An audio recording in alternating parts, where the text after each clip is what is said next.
Hi, everybody, and a very pleasant evening to you wherever you may be. This is Comfortably Zone Radio, and you're listening to Dodgers Baseball, a tale of two cities from Brooklyn to Los Angeles. I'm your host, Peter Trunk, and my co-hosts are Linda Wilson and Bernie Rose. Linda Wilson is on assignment. Hello, Boathouse Bernie Rose. How are you? Great. How's everything going? All right, very well, very well. Fantastic. Good to hear your voice. We didn't have a show last week. We had a vacation week. Yeah, it's good to hear your voice. And you too. Yeah, tonight, good to be back. Yeah, absolutely. Tonight we're going to talk a little Walter Alston.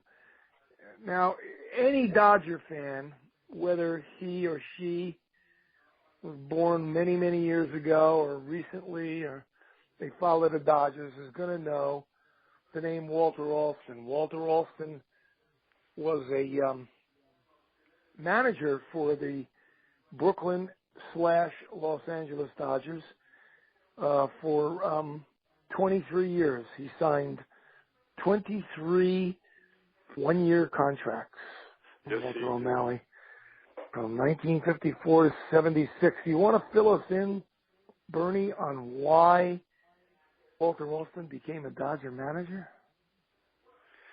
Well, he was their AAA manager, but I think it goes a little more into that. He managed the Nashua Dodgers before that, and that was the first integrated professional modern baseball team. And it wasn't the major leagues, obviously, but it was an integrated team, and so he already had that, and he was there, and he had all the guys that eventually came up to the Dodgers, the black players. You know, he had Campy, yes. And Nuke. I'm going blank, but you know they were all there. Nuke. And Newcomb. Yeah, he had Don Newcomb, right, and Campy, and so.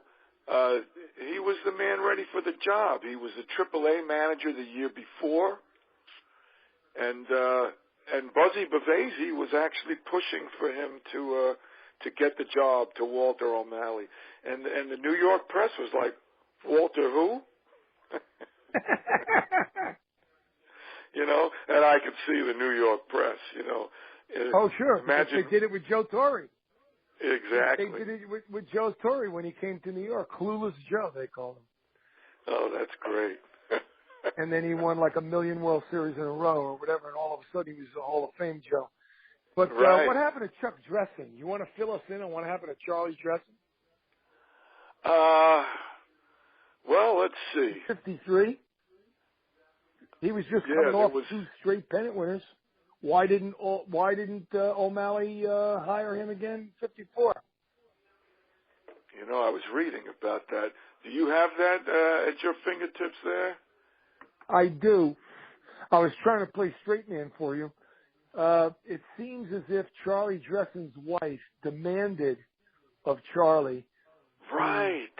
Tell O'Malley, listen. Enough of these one-year contracts. I just brought your team to the World Series 2 years in a row. I want a 3-year contract. And O'Malley said, you do? Oh, maybe you can have it with the Oakland Oaks out in the Pacific Coast League because you're not getting it here.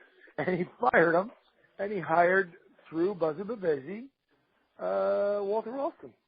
That's exactly what happened. And New York press went bananas. Walter who? Yeah. Who is Walter Alston? Who is Walter Alston? And to add insult to injury, the guy comes into a double pennant winner, 52 and 53, and they don't win the pennant in 54. No. Do they? No, they do not. We know who did. Yeah. And that was always my favorite thing. That was the one time in my life that the Giants had won the World Series until obviously the last 6 years. And yes, that was always I always had that in my pocket, you know. You know, you talk to any Giant fan, but not right? anymore. No, they've won but you're right. lately. That's exactly what happened. I had drawn a blank. You fed me the line there, and I couldn't come up. Well, I tried to be the straight man for you, but you fumbled the ball. Bernie. I did. That's all right. Listen. Well, we'll stick to baseball then. All right. I dropped the ball, but there it is. But that's true. So they brought in Alston and 23 straight one-year contracts. And he was known as the quiet man. And basically, that's what I come away with. Because it's hard to find information, you know. Yeah, well, you know, he was the quiet man. They called him Smokey because he had a very, very fast fastball when he was a high schooler, when he pitched. And that's how he got his nickname, Smokey. But he wasn't a small guy, you know. Walter Alston, 1954, he started managing the Dodgers. He was a full 6'2", 195. He didn't back down from anybody physically. And there were times, there were stories in the press that a couple of guys, and one of them was named Robinson, that actually got in his doghouse, and he said, "Here I am. You know, let's settle this right now. You want to settle it right now? Right here." And, you know, right. They sort of shied away from Walter Alston. He was not a small guy. He was not a physically weak guy.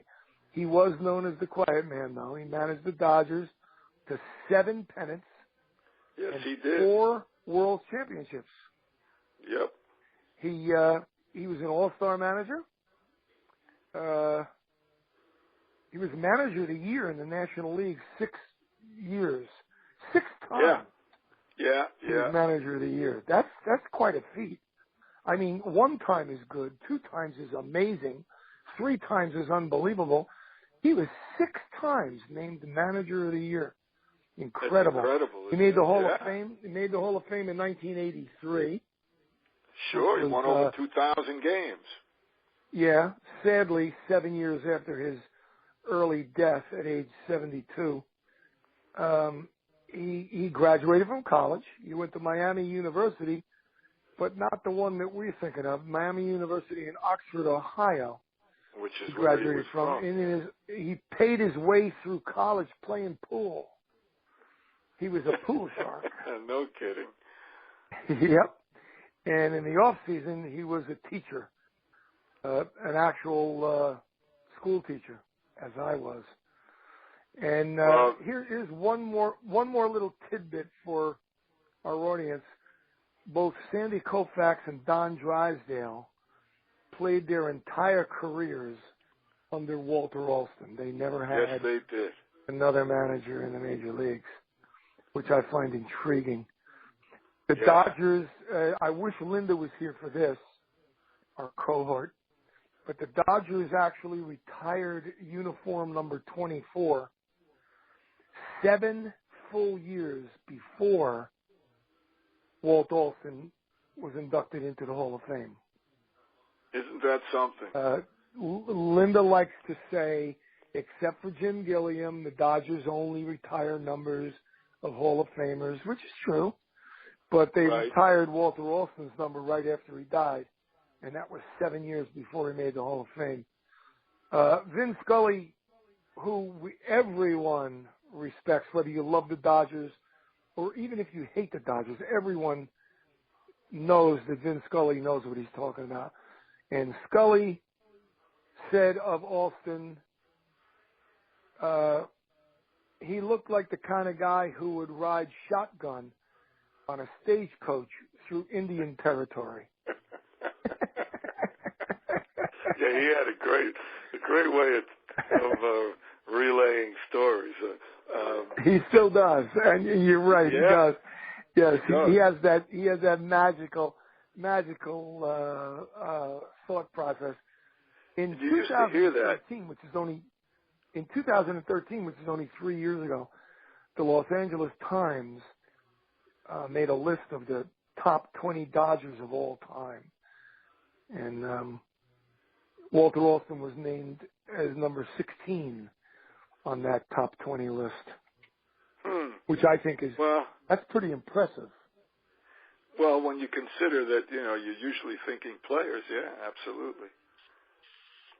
He was something. I mean, I just remember because, we were younger when the Dodgers moved away. He's already the manager. Yep.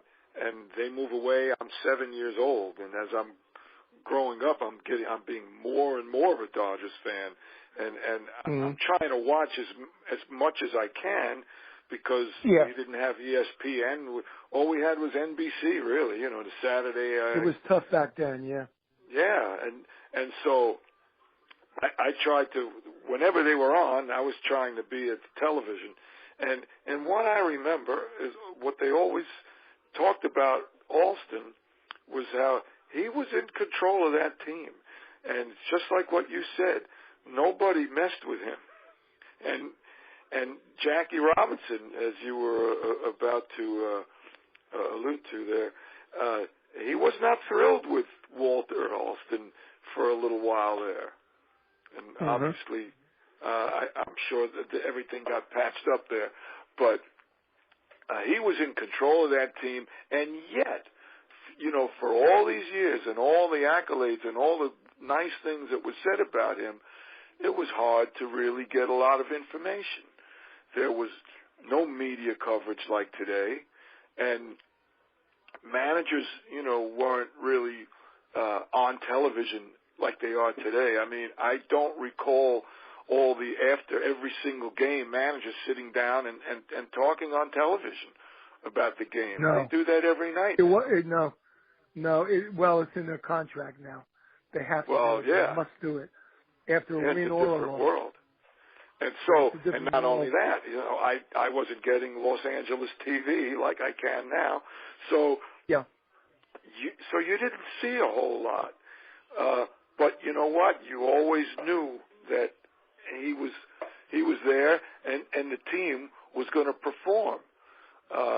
Even if they had a down year, there was usually a lot of positives because he knew how to handle the players, and they respected him. When a visiting team comes into a town, and before the game, when some of the stars of the visiting team pop out of the dugout, either to warm up, like play catch, or come out to have batting practice or whatever, there's a murmur in the stands. There's an audible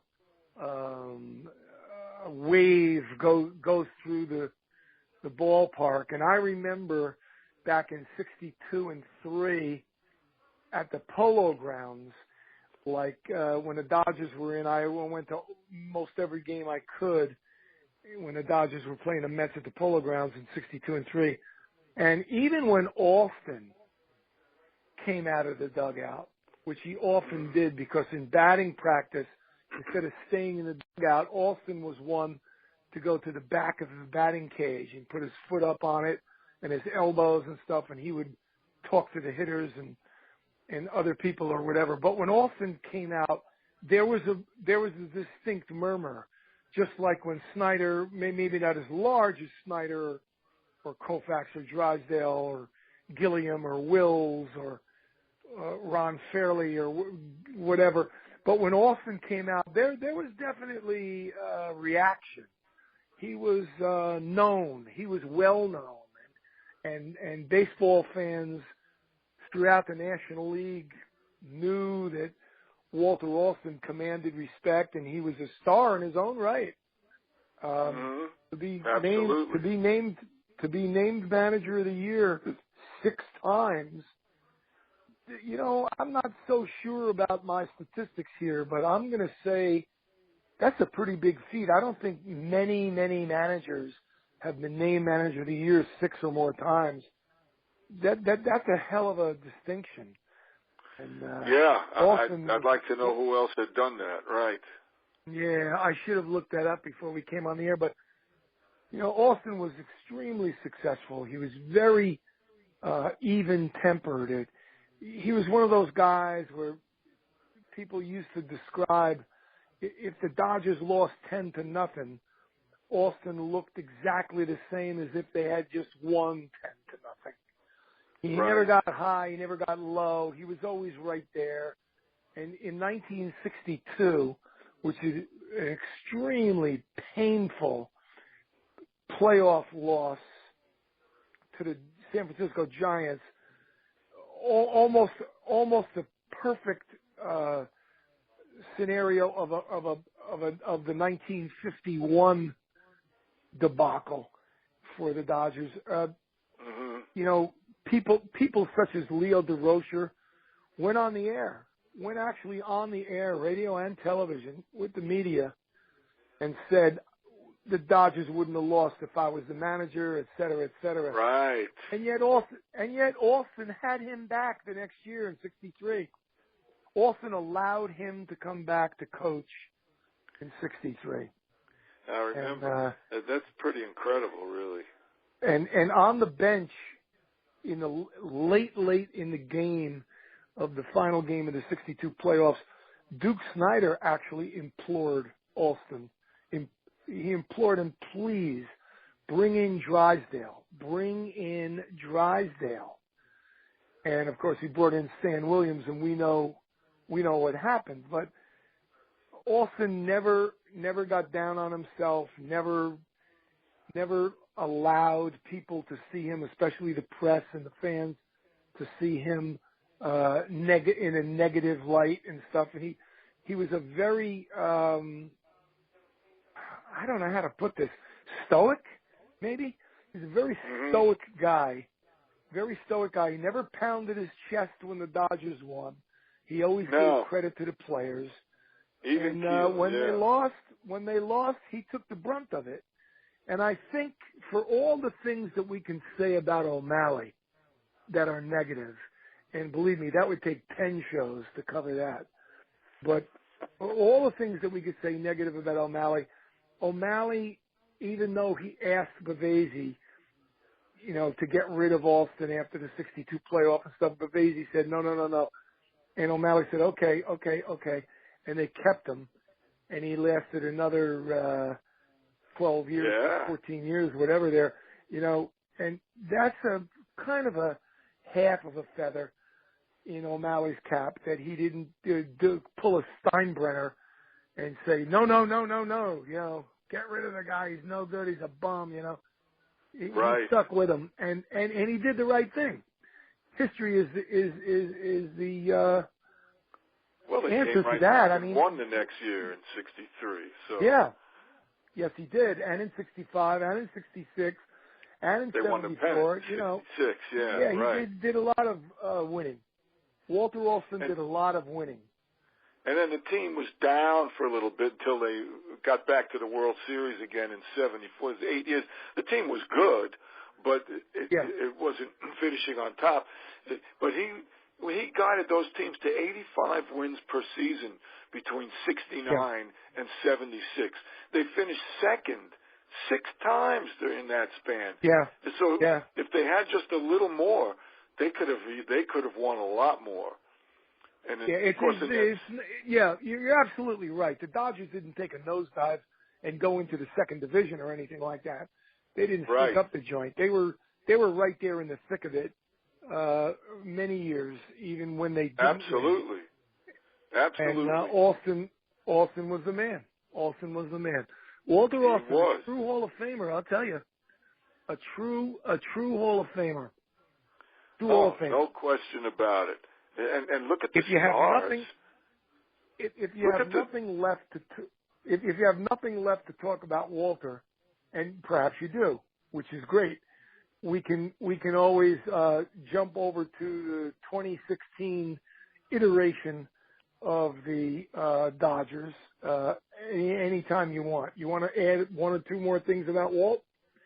Well, I was just going to say, look at the players that he had in his career.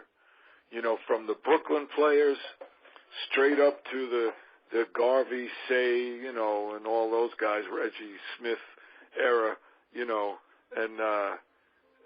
the pitchers they had. I mean, that would have to rival even, Casey Stengels. I don't know. You know, if, I mean, look you know what? You know what? You know what? That's a very good point. Walter Alston won with all different types of teams. He won with teams with average pitching and great hitting. He won with teams with great pitching and no hitting at all. And he won with teams with good pitching and good hitting. He won with all three different types of teams. He won with no speed. He won with speed. You know what? That only shows, at least to me, in my humble opinion, that only shows what a great manager he really was, because he didn't have one way of managing. Exactly. You know? And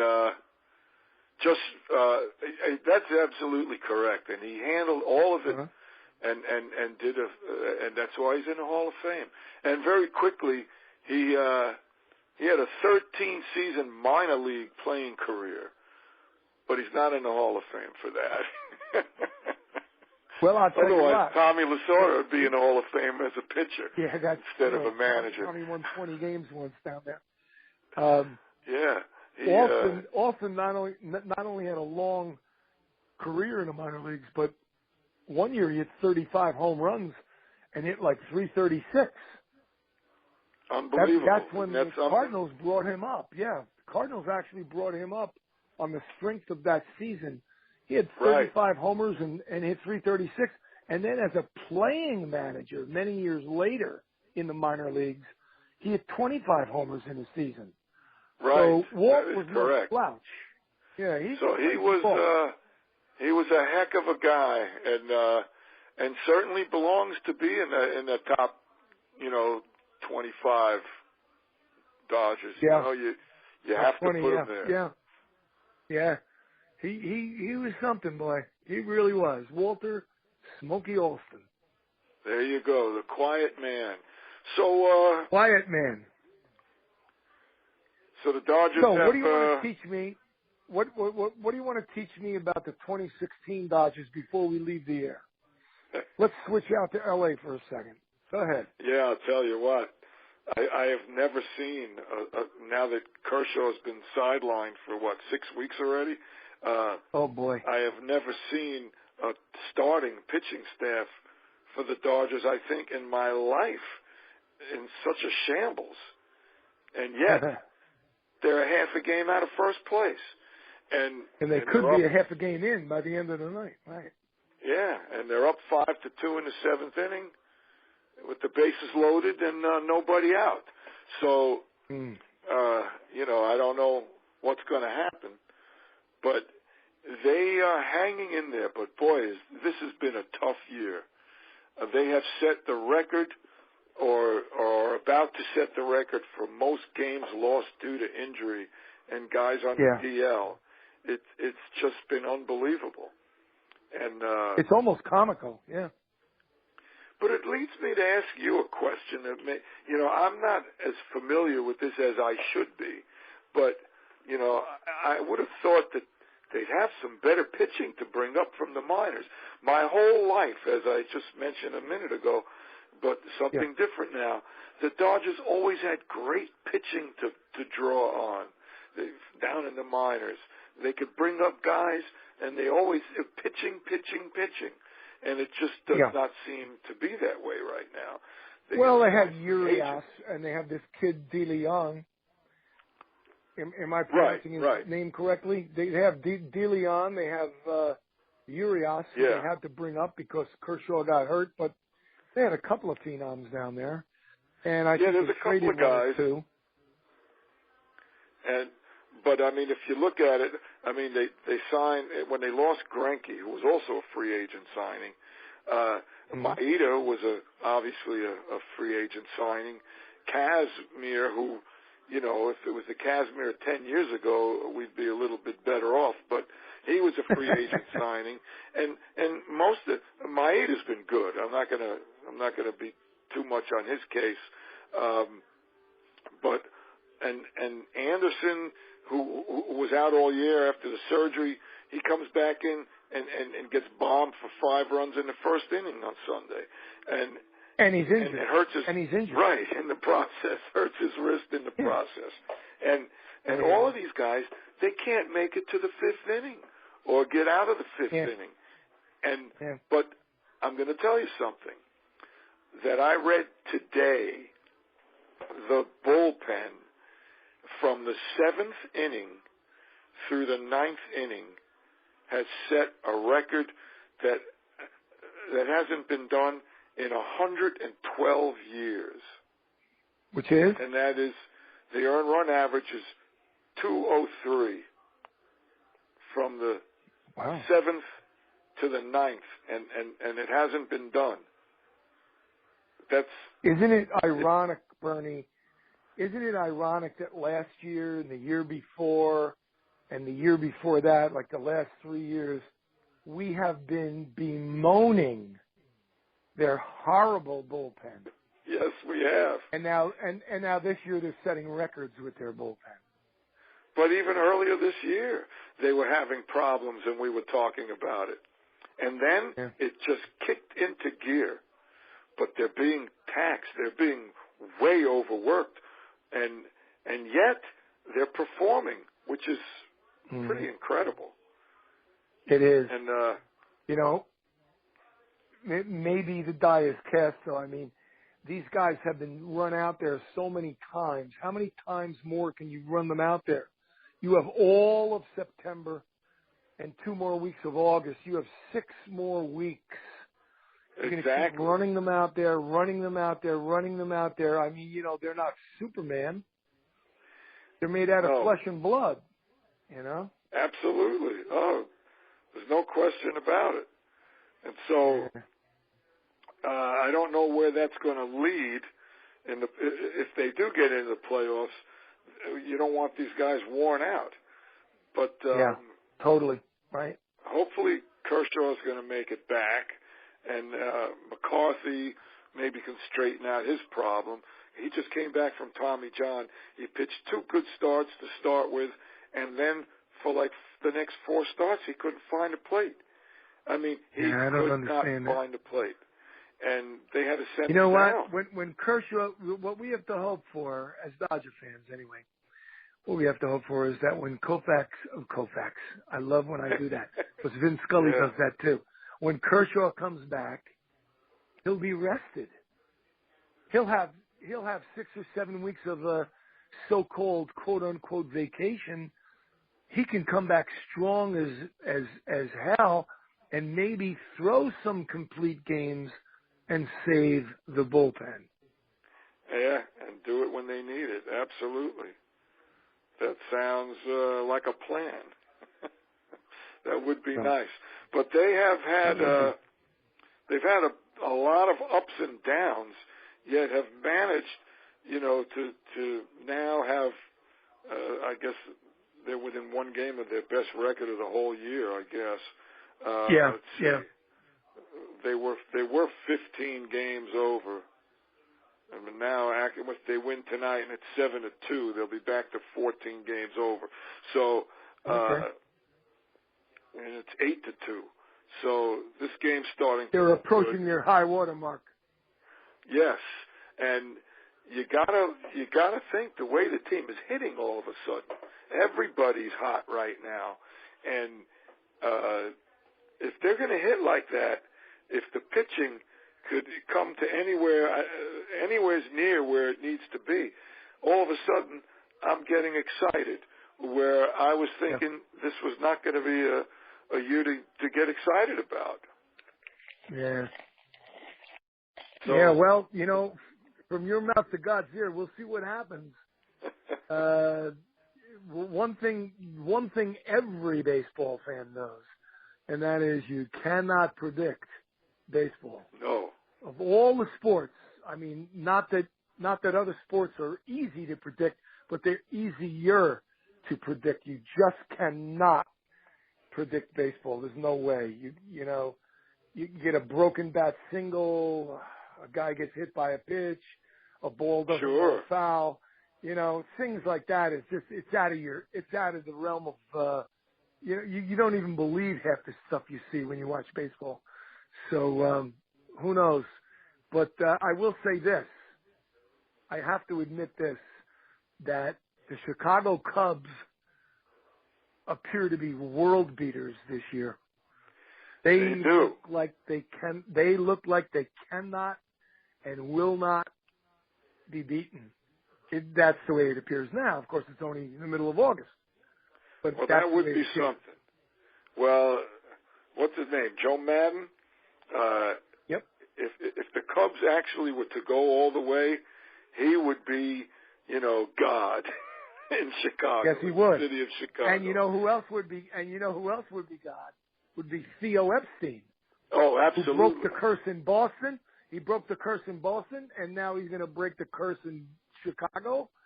Holy cow! On the north side, unbelievable. That would be. That would be. Yeah, I'm going to tell you something. Yeah. Just off the top of my head, and you can laugh if you want. If the Cubs go all the way this year, Theo Epstein could make the Hall of Fame. Oh, please. Absolutely. He probably should. For turning the Red Sox around and the Cubs around. And, he could, and he's a young man. Theo Epstein is a young man. He could retire after the World Series if the Cubs win and just say, okay, I've done my job. Now I'm just going to sit home and smoke cigars. That could be the greatest feat ever if he gets it done. Because the Cubs, I mean, first of all, the Red Sox, the curse of the Bambino in 87 years, was it?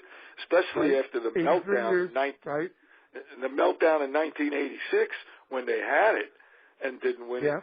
And Ted Williams played his whole career.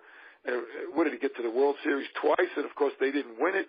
And and the Cubs, forget it. I mean, I'm losing track. It's how many over 100 years it is. They won it in 1908. Well, then there you go. It's 108 years. They were in the World Series in 1945, but they won it last in 1908. So that's the curse of the Billy Goat. That's the curse of the Billy Goat. Correct. Curse of the Billy Goat. The guy brought the Billy Goat, wouldn't let him in Wrigley Field, and he said, "I put a curse on you. You never win a World Series." Blah blah blah blah blah. But they never made it back. We're getting off the subject, even though we're getting off the subject. Oh yeah. If the Dodgers do somehow get into the postseason, and I know you and I and Linda also are pulling very hard for them to do so, there's going to be a little tiny tug at the bottom of my heartstrings for the Chicago Cubs to advance. I hear you. And then to win. Just my love of baseball itself. Because I'm not 39 years old anymore. I'm not 39 years old anymore, and I would like to live and see and experience the Chicago Cubs being the world champions. Sure, the whole country would. The whole country would, Peter. But here's the thing. I believe you. I believe you. And my wife says to me, because she asks, she doesn't really care, but I'll tell her a couple of things. She knows some stuff about what's going on with baseball, and she'll watch the Dodger games with me. And she says, "You would root if the Dodgers played the Cubs in the playoffs. You would root for the Cubs to lose after all these years." And I said, "Well, I'd have to. I'm a Dodgers fan." Well, I'll tell you what. I'd put it a different way. I would think that you and I would root for the Dodgers to win and not root for the Cubs to lose, if you get my gist. In other words, if the Cubs pulled it out and they won, we would take our hats off and stand up in our living room and say, you know something? Go Cubbies. Come on now. You beat us. Absolutely. Go all the way.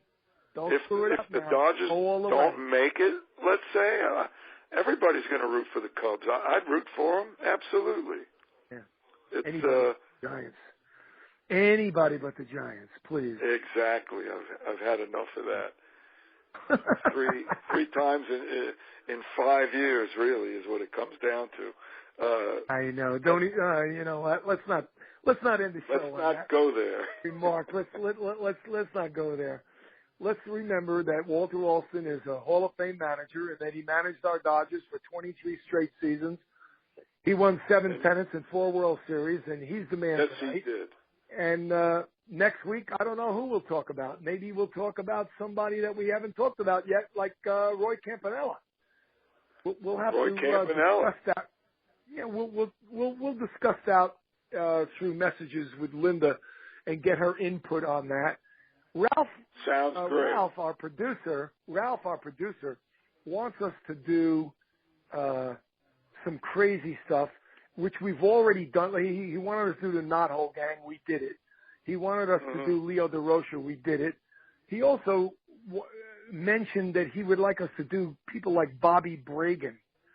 And I'm thinking to myself, Ralph, that's a great idea, but I can muster up, as much as I know, no false humility here, as much as I know, I could probably muster up about 5 minutes on Bobby Bragan, Yeah. I don't know I don't think I could. I don't know if I could bring too much to the table. No. Besides questioning if he was a racist or, whatever like that. But I don't know. But anyway, I'm just thinking out loud now. Maybe next week, Roy Campanella will discuss it in the very near future. And sounds great. And we'll see what happens. Okay. Thank you for your input, Bernie. I appreciate it. Another great show, and I really enjoy talking to you, not only on the air but off the air. And I love seeing your stuff on Facebook with the Blues and all that stuff. It's very interesting to me, very interesting. Well, and I know politically we're both on the same page, and and thank Absolutely. God Linda is too, and and Ralph, our producer, is also. So we have we have no strikeouts or called out looking on those fronts. So everything's no. good. We have a good family here, and I appreciate your expertise. You do a great job every week, and extremely knowledgeable. So you know something? I appreciate that. I appreciate you saying that. I really and truly do. But, and I mean this, without you and Linda, I could not do that. The one time I tried it was with Carl Erskine, and I did pretty well, but Erskine carried me. He carried my water. He didn't give me any 1 or 2 word answers. He gave me 5-paragraph answers to everything I asked him. He carried me through it, and that's what you and Linda do. Week after week, you and Linda do the same thing, and I really appreciate it. And I never want to have our audience think that I'm the host and that you're my sidekicks. You're not. I'm the host, and you're the host, and Linda Wilson is the host also. Bernie Rose, Linda Wilson, and Peter Trunk are all the hosts. I say co-hosts, and I know that's not grammatically correct because there's 3 of us instead of 2. It should be tri-hosts or whatever like that. But without you guys, I couldn't do it. I thank you once again, and I'm going to bid you a fond good night, and I'll talk to you through the week, and we'll talk about camping next week. How's that? Sounds great, and you have a great night, too, and we'll talk soon. Thank you, Bernie. Bye-bye. Bye-bye.